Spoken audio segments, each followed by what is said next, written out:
नागौर में भारी बारिश से जनजीवन अस्त व्यस्त हो गया। नागौर में सुबह से रुक रुक कर हो रही बारिश ने अचानक करवट बदली और लगातार तेज बारिश होने लगी।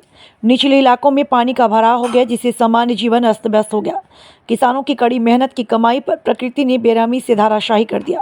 नागौर से प्रवीण कुमार की रिपोर्ट।